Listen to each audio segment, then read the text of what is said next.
Thank you. Good morning. I'm Sheila Pomaranski from Shelby Township, and I'd like to thank the committee for the opportunity to share the journey and hardships that were placed on my family regarding DTE and their deployment of the advanced metering or smart meters. And my hope is to provide a face and a story from one of the many utility customers who have been ignored, threatened, and had their electricity shut off, even with significant attempts to avoid that situation. I don't know if all the documentation got passed around, if everybody got a package. Please do not be overwhelmed by the amount that's in that package. I have a summary timeline on top that I can go through very, very quickly, and there's some supporting documentation behind there that you can look at your convenience. But what I'd like to do is just sort of share our story and our journey to give you an idea of what has transpired between my family activity with DTE, the Michigan Public Service Commission, and the Michigan Agency for Energy. So round about 7/28 of 2014, we received our first letter from DTE stating, and I'm just going to kind of go through this timeline that you have in front of you. Our initial letter announcing that there were upcoming installation of the advanced metering systems.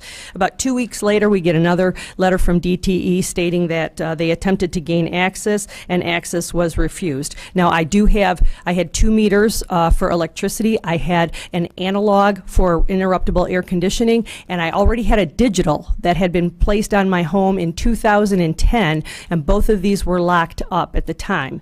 So again, 8/11, they attempted to gain access and was refused.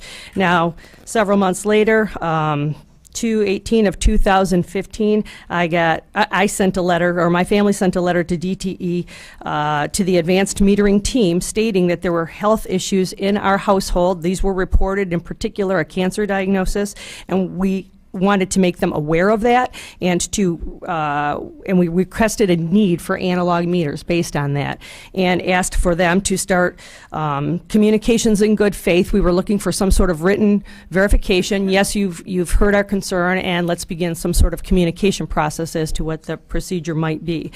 Our meter was locked, and the reason we locked it was due to some health issues within our household, and we were waiting for communications from DTE. We were beginning the communications process to say what are any options or accommodations to this medical situation.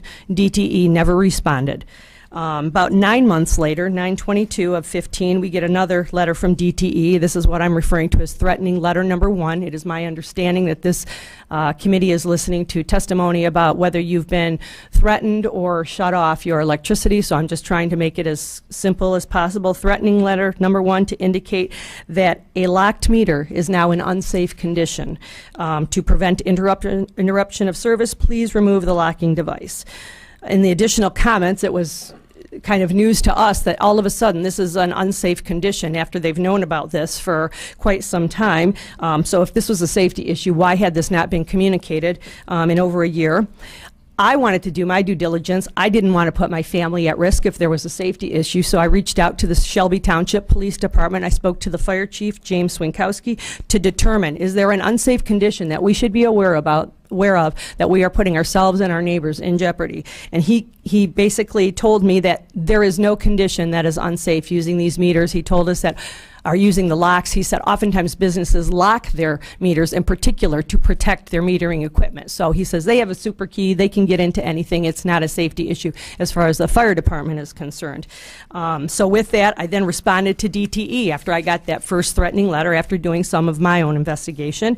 And this went to Joseph McCormick, of the manager of the advanced metering program, and I also copied the House Energy Policy Committee at that time, back in 2015.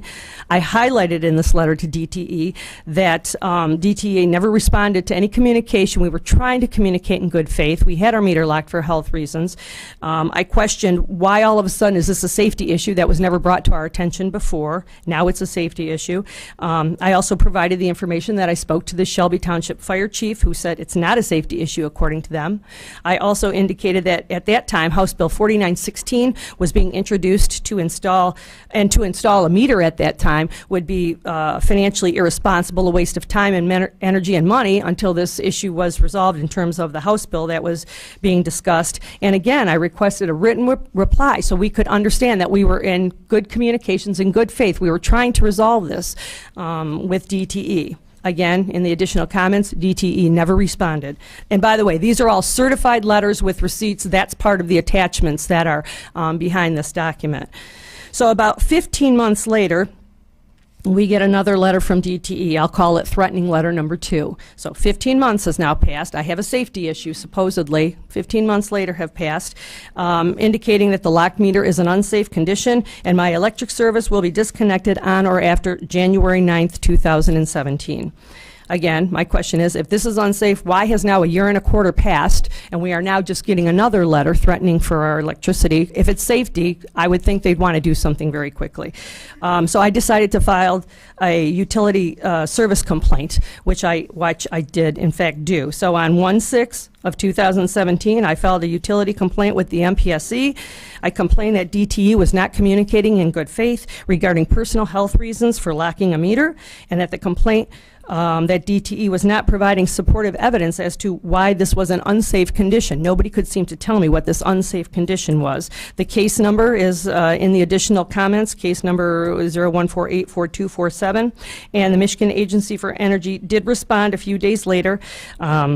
Sheila, yes. Let me interrupt you. Out of respect for the others who want to testify, I want you to cut to the chase, if you would, please. So if you go through this timeline, you are going to see that there are multiple communications where we were reaching out to DTE, the MPSC, many of which were not responded to. But here's, I think I want to go to page 4, if you will. Page 4 is after several different communications back and forth. After all of these communications, we were really trying to communicate in good faith. On 8/23 of 2017, DTE shut off the electricity to our home.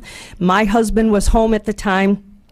And he mentioned we have a medical letter of recommendation requesting a legal provision to opt out of any smart metering devices, and that we were waiting for communications from DTE. He also made them aware that there was a pending MPSC complaint, and they should not be shutting off our electricity with a pending complaint. This was all posted on our home, and that the technicians basically disregarded that information and they shut off our electricity anyway. All of this was videotaped, so we did remove the locking devices. We specifically and called DTE to restore our electricity very quickly. We did not want a smart meter. We didn't care if it was with or without transmitting. We chose to have electricity. So we never chose to have a smart meter, but they in fact put one on in order to give us electricity, and they gave us one with the opt-out.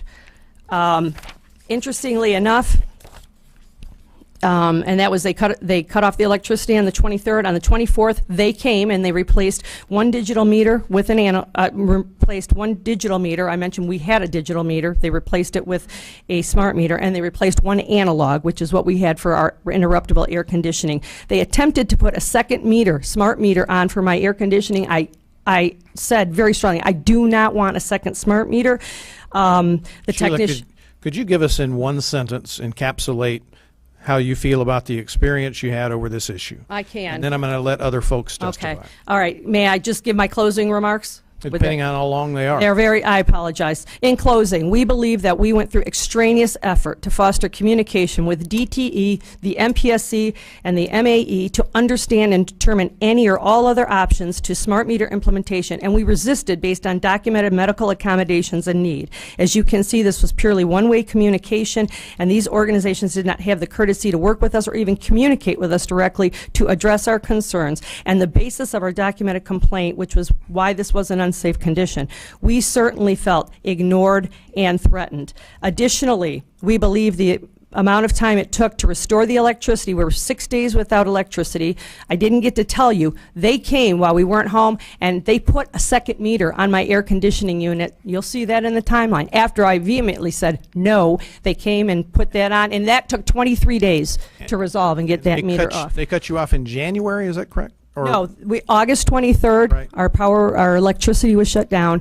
They put a new meter on the 24th, and on 8/29 we got our electricity back. And there were a lot of things that happened after that. You'll see that in the timeline, of which it's almost to the.